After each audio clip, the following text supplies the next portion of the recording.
En voici une histoire. Il y avait 2 hommes, pêcheurs de poissons, qui étaient une fois perdus dans la tempête en plein bon milieu de l'océan. Ils cherchaient le rivage. Là, dans la forte tempête, l'un des pêcheurs dit à son collègue: « Hey, nous n'avons qu'une seule chose à faire en ce moment. Soit on prie, soit on navigue. Que devons-nous faire ?» Mais non, ça c'est une question très importante et sérieuse pour la vie. Mais la réponse de son collègue est très bouleversante. Son collègue dit: « Faisons les deux. » Vous savez quoi? C'est de la sorte que nous sommes censés vivre. La vie sur terre est aussi une forme de tempête. Vivons sur terre, ne prions pas seulement. Luttons aussi pour une stabilité dans les circonstances, dans des problèmes, dans des situations, dans des difficultés d'argent, de santé, les difficultés de foyer, d'affaires, peu importe la difficulté. Luttons pour une stabilité. Ne permettons pas à la vie de nous écraser. Ne laissons pas la vie nous vivre. Vivons la vie. L'endroit le plus dangereux dans la vie, c'est d'être sur la route de la vie. Vous allez être écrasés. Et beaucoup d'entre nous sont en train d'être écrasés par la vie.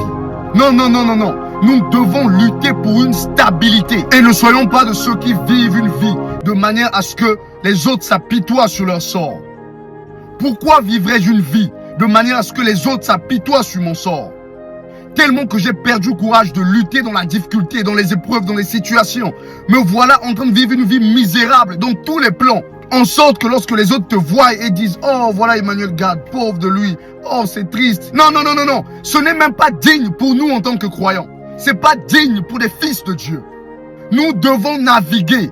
Nous devons naviguer dans la difficulté. Naviguer dans les problèmes, dans les situations. Peu importe combien dur cela est. Et être certain que Dieu est Dieu. Croire au-delà de l'ombre d'un doute. Que peu importe la force de la tempête, nous allons atteindre le rivage. Ça m'est égal combien mauvais la tempête est, combien fort le vent souffle. Je vais atteindre le rivage. Telle est censée être notre détermination. Arrêtons d'attendre que les choses s'améliorent. La vie ne s'améliore pas par de l'espoir. La vie s'améliore par un plan. Planifions.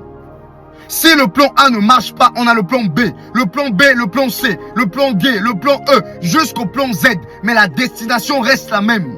La vision ne change pas, elle reste la même. Arrêtons de courir ça et là, dans l'espoir que les gens s'apitoient sur notre sort. Que les gens disent: « Oh, le pauvre, la pauvre. » Non, non, non, non. On n'a pas besoin que les gens aient pitié de nous. En tant qu'individu, en tant que peuple, en tant que nation, même en tant que croyants, nous avons ce dont il faut pour changer les choses. Bien sûr que cela n'est pas facile. Si c'était facile, tout le monde allait y arriver. Mais nous sommes constitués différemment. Et nous avons été créés pour un temps comme celui-ci.